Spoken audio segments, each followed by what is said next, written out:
Alors tout le monde se met en place. Vous êtes certainement plus nombreux. Il y a de chaises ou quatre. Voilà.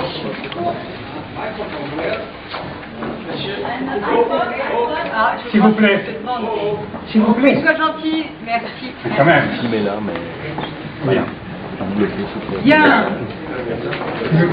Je Je voudrais bien, Rogero, que tu attaques. Tu es le président du CAF en tant que tel. Moi d'abord, j'ai eu un signe, je suis fatigué, mais je tenais vraiment à vous saluer au nom de tous les journalistes étrangers et français, parce que c'était le lieu de rencontre. Je tenais à vous remercier d'avoir choisi les CAF, qui est d'ailleurs le lieu idéal pour ce genre de conférence. Et peut-être vous le savez pas, mais vous êtes les précurseurs du mariage pour tous. Pourquoi? Parce qu'en réalité, je vous explique, c'est un peu votre bébé, les quatre. Et les quatre a deux papas.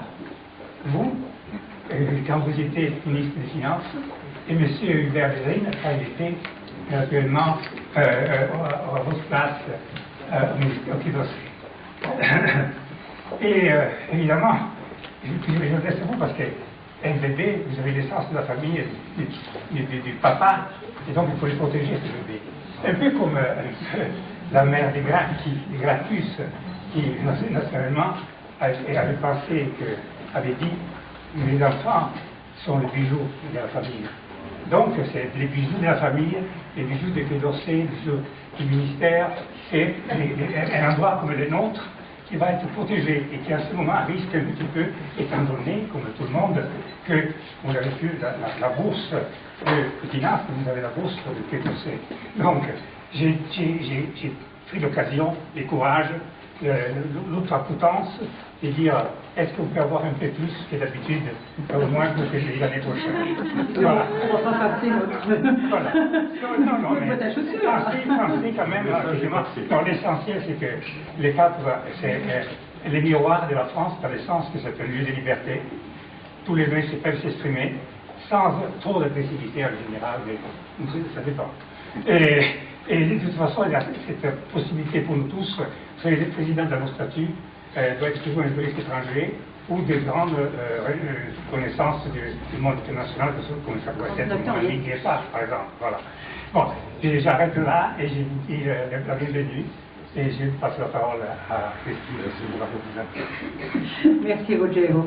Eh bien, Monsieur le Ministre, cher Laurent, c'est au nom de l'Association de la presse étrangère que j'ai le plaisir et l'honneur de vous recevoir aujourd'hui au CAF, ce prestigieux centre d'accueil de la presse étrangère auquel nous sommes tant attachés, comme étant notre maison commune. Je crois que vous êtes tous d'accord ici, vous qui y venez souvent. Alors, vos prédécesseurs sont tous venus avant vous, et je dois dire qu'à votre tour, vous aviez accepté cette invitation dès septembre, mais c'est la charge de votre agenda qui nous a amenés à ce 20 novembre, qui n'est pas un tort, parce que l'actualité s'est renforcée, on va dire. Je continuerai sur le mode du tutoiement qu'autorise, je crois, comme un souvenir d'enfance. Tes rencontres avec l'APE remontent à 1995, où tu nous présentais les blessures de la vérité. Elles se sont poursuivies à l'hôtel de l'Accès, où les petits déjeuners étaient devenus des rituels. Aujourd'hui, la gauche est à nouveau aux commandes de la France, et le président Hollande t'a confié le Quai d'Orsay, un ministère qui te va comme un gant. Te voilà sur le devant de la scène internationale, et tu as pris ce nouveau challenge à bras-le-corps. Ta conférence de presse d'octobre rappelait que tu es sur tous les fronts.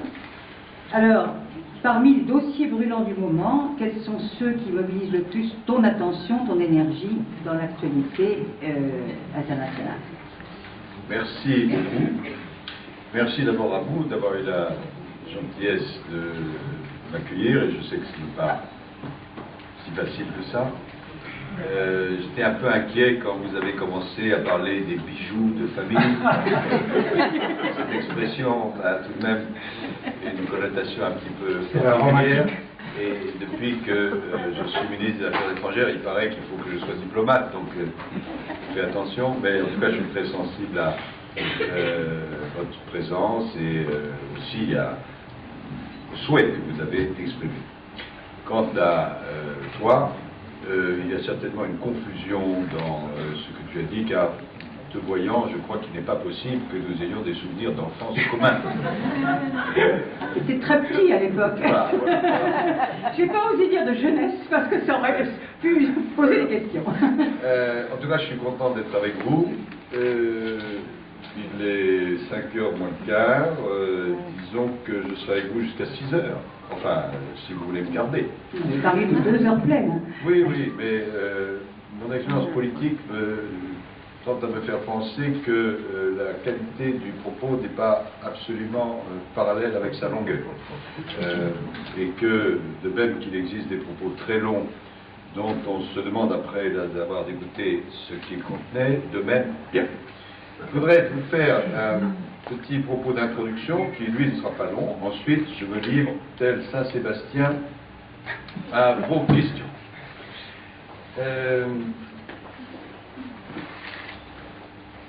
Et je réponds ainsi à ta première question. Depuis quelques jours, et en moins d'une semaine, mes déplacements m'ont conduit à Tripoli, en Libye, au Caire, à Varsovie, à Tel Aviv et Jérusalem et à Ramallah.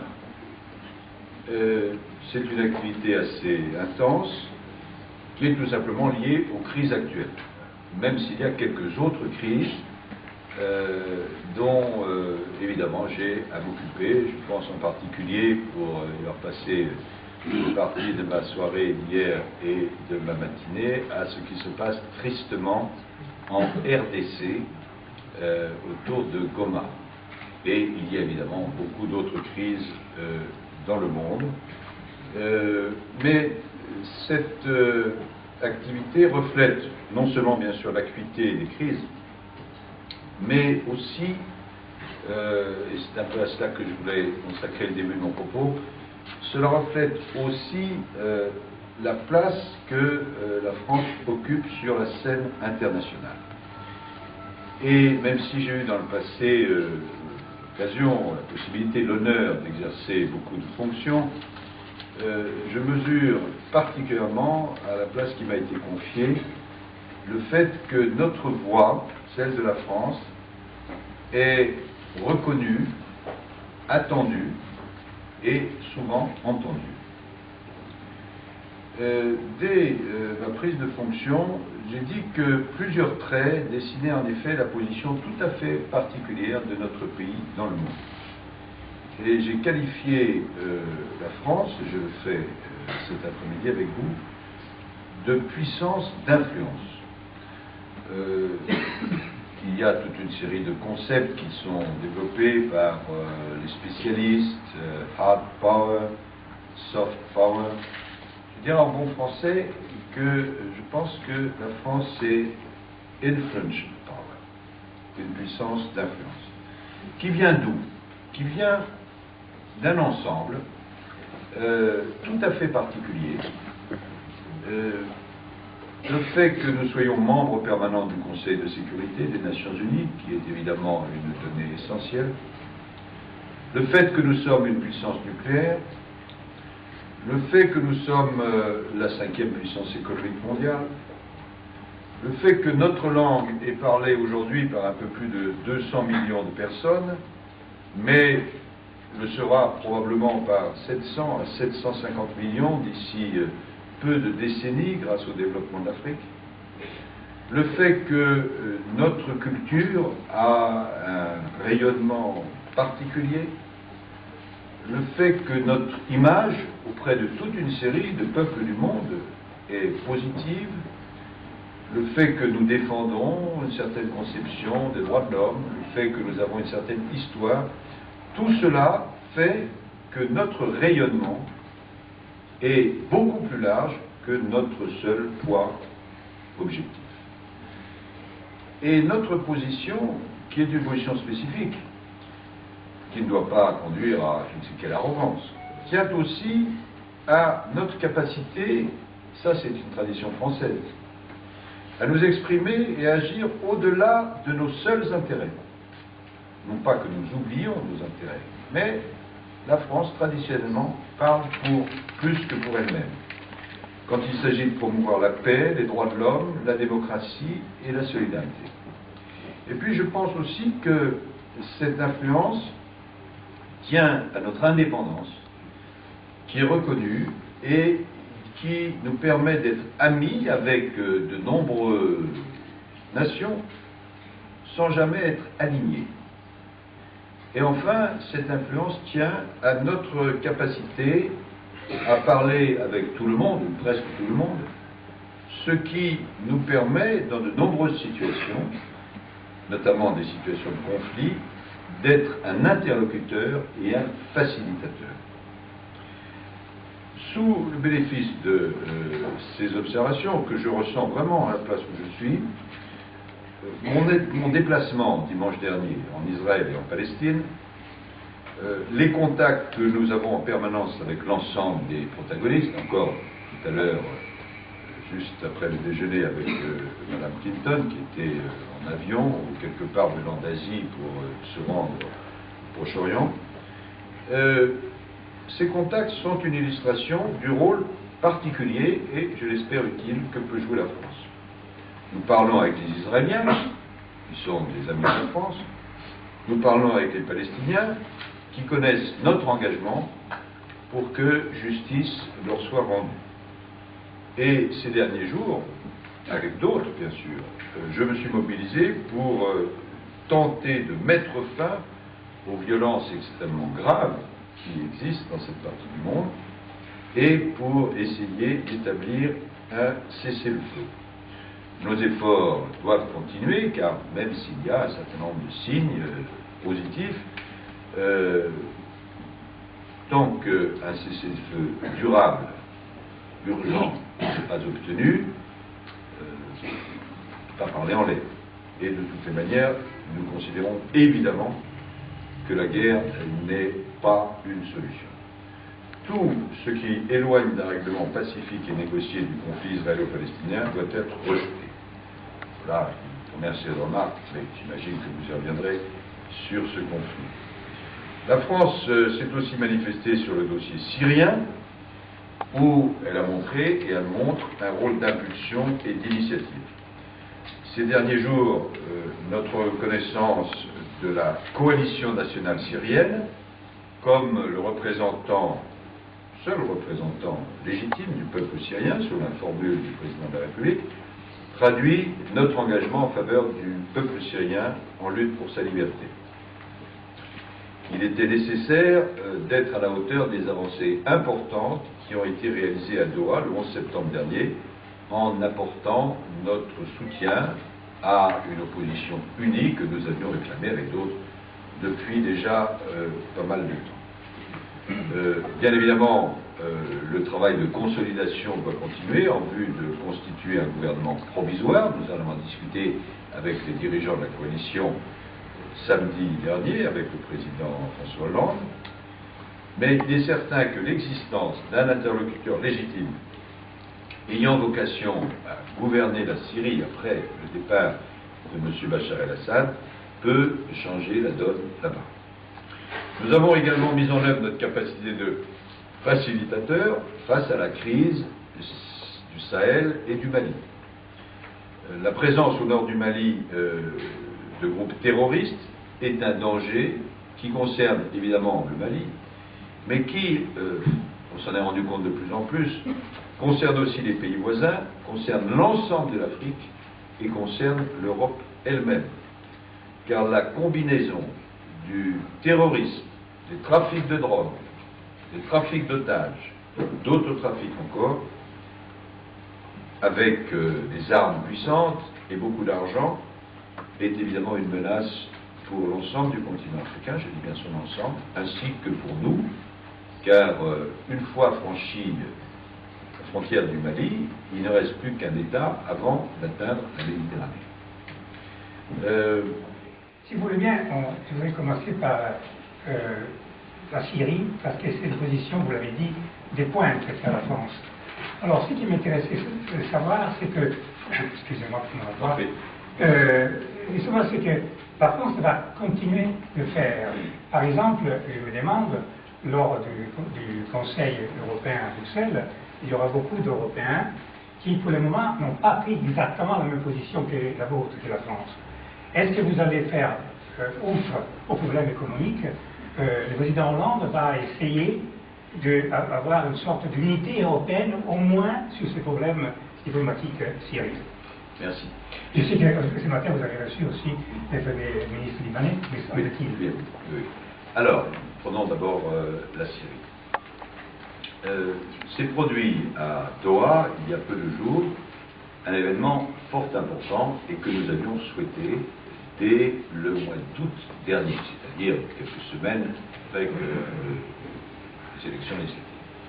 Cet événement important, c'est la constitution d'une coalition élue et qui représente d'une façon large et inclusive l'opposition syrienne. C'est vrai que dans le passé, à travers par exemple le CNS, le Conseil national syrien, cette opposition était vivante et vivace, heureusement. Mais il y avait des diversités, un éparpillement, qui est compréhensible, parce qu'il y a les Syriens de l'intérieur, les Syriens de l'extérieur, il y a des historiques différents, etc. Et nous avons considéré, pas tout seul, les Français, mais avec beaucoup d'autres nations amies, que cet éparpillement était un grand handicap. Parce que, non seulement pour faire son travail d'opposition, mais par rapport à une question qui doit tous nous préoccuper, M. Bachar al-Assad, espérons-le, va quitter le pouvoir le plus vite sera le mieux, mais qu'est-ce qui se passe après? C'est quand même la grande question. Et c'est une question que posent ceux qui soutiennent M. Bachar al-Assad pour essayer d'argumenter leur soutien, mais c'est une question que se posent aussi beaucoup de gens qui sont opposés à M. Bachar al-Assad. Et évidemment, pour répondre à cette question, il faut aller vers une cohésion des forces d'opposition. Et là, c'est ce qui a été obtenu à Doha, avec des représentants de diverses forces, avec des personnalités élues, et avec des personnalités qui sont respectées et respectables, qui sont des personnalités auxquelles personne ne songerait à reprocher une quelconque corruption, et qui ont fait appel, ce qui est très important, à une diversité, et notamment aux conseils révolutionnaires locaux, aux comités révolutionnaires locaux, qui émanent des changements qui sont à l'œuvre. Et puisque nous avions demandé cela, puisque ces personnalités étaient représentatives, puisqu'elles se sont engagées dans une feuille de route, dont je vais vous dire quelques mots, tout à fait conforme à ce que nous souhaitions, eh bien, la France, comme ça lui est arrivé dans d'autres périodes de son histoire, a décidé, j'allais dire, de franchir le pas et de montrer là où elle voulait aller. Et donc, c'est la déclaration qui a été rendue publique par le président de la République dans sa conférence de presse, après que moi-même, le matin, j'ai eu l'occasion de rencontrer le nouveau président de cette coalition. Et c'est une déclaration qui, évidemment, est très importante. Il existe, pas très loin de nous, je pense en particulier à ce qui s'est passé en Libye, tel ou tel précédent. Alors, un mot sur le plan de travail de cette coalition, et puis un mot sur l'autre aspect, c'est-à-dire que font les autres pays. Ce qui est intéressant dans le plan de travail, si je puis dire, feuille de route de cette coalition, c'est qu'elle se fixe au moins 3 buts. D'abord, dans l'immédiat, un but humanitaire qui est extrêmement important, parce que les populations syriennes ont 2 soucis immédiats. D'abord, comment se protéger contre les bombes, etc. Et d'autre part, comment tout simplement vivre, parce qu'il n'y a pas de nourriture, il n'y a pas d'eau, il n'y a pas de médicaments, et l'hiver approche, et ça devient de plus en plus difficile. Et donc, il va y avoir une action humanitaire puissante qui va passer, il y a les organisations sociales, mais pour une part, par cette nouvelle coalition, pour aider les populations. Il y a un deuxième aspect qui est que cette coalition veut pouvoir aboutir rapidement, dans quelques jours, quelques semaines, à un gouvernement provisoire, gouvernement, selon leur dire, de technocrates, qui va pouvoir donner une incarnation de ce que sera le jour d'après. Et puis, il y a un troisième élément, qui est l'élément militaire. Il y a une demande de la part de cette coalition adressée à tous les pays qui soutiennent le changement, pour reprendre leur expression, d'armes qui font la différence. Nous avons discuté de tout cela hier avec mes collègues européens. Il y a effectivement des degrés d'engagement divers, mais on peut déjà considérer que les Turcs ont apporté leur plein soutien à cette hypothèse, en des termes non équivoques, que l'ensemble des pays du Golfe ont apporté leur soutien. Cet après-midi, je crois, je n'ai pas vu les dépêches, mais en tout cas dans les minutes, soit qui ont eu lieu, soit dans les heures qui vont venir, le gouvernement britannique souhaite s'exprimer sur cette question. Le gouvernement italien, par la bouche du Premier ministre Monti, a fait une déclaration qui va tout à fait dans le même sens. Et nous avons décidé hier, en Conseil des ministres des Affaires étrangères européens, de demander à la direction de la coalition de venir s'exprimer devant nous lors de notre prochaine réunion, ce qui, lorsqu'on connaît évidemment l'habitude, ne signifie pas tel ou tel changement juridique, mais il n'est pas commun que les 27 ministres des Affaires étrangères reçoivent des passants dans la rue. Et donc, il y a une évolution nette, chacun ayant son rythme. Merci. Bien, alors maintenant on va s'organiser. Je demande d'abord à chacun de mettre son portable sur silencieux, ce sera plus commode. Est-ce que... Là aussi, car j'imagine qu'il y aura des questions. Il y a à la fois un volet politique, il y a un volet sécuritaire, il y a un volet de développement ou humanitaire. Les Africains sont les premiers à devoir agir, mais il peut y avoir un soutien européen, un soutien international, et ce sont ces efforts qu'avec d'autres nous déployons. Le dossier du nucléaire iranien est le quatrième que je veux aborder, puisque la question portée sur les crises, est une autre illustration du rôle que la France entend jouer. Nous sommes fidèles à notre feuille de route que nous appelons la double approche, en français double track. Nous continuons à discuter, bien sûr, avec les Iraniens au sein d'un groupe 5+1 pour laisser ouverte la voie d'une solution négociée, mais nous faisons fortement pour le renforcement des sanctions afin d'affaiblir le régime. Cette approche, il faut le reconnaître, jusqu'à ces jours-ci, est restée sans grand résultat tangible. Il faut observer, toutefois, que depuis plusieurs semaines, le renforcement des sanctions économiques produit des effets significatifs qui mettent aujourd'hui les autorités iraniennes face à leurs responsabilités. Nous avons estime et amitié pour le peuple iranien, mais leurs dirigeants doivent comprendre qu'il n'est pas acceptable, c'est la position de la communauté internationale, que l'Iran se dote de l'arme nucléaire en contradiction avec ses engagements internationaux. Ces 4 crises que j'ai citées, il y en a d'autres, mais ce sont celles auxquelles vous, comme moi, immédiatement pensons, et qui mobilisent évidemment beaucoup de mon temps. Ces 4 crises peuvent menacer la stabilité du monde bien au-delà des zones directement concernées. Et notre rôle en tant que France nous permet d'être reconnus comme une puissance utile, comme une puissance intégratrice qui se mobilise sans agenda caché et sans arrière-pensée. Alors, mon travail, bien sûr, c'est d'essayer de contribuer à la solution de ces crises. Mais il ne faut pas oublier, c'est un conseil que m'avait donné un de mes prédécesseurs, que j'ai rencontré, parce que j'ai rencontré plusieurs de mes prédécesseurs, pour qu'ils me fassent part de leur expérience, c'est qu'il ne faut pas que les crises, qui aujourd'hui malheureusement sont très nombreuses, offusque, fasse oublier la dimension de long terme qui doit être celle du chef de la diplomatie.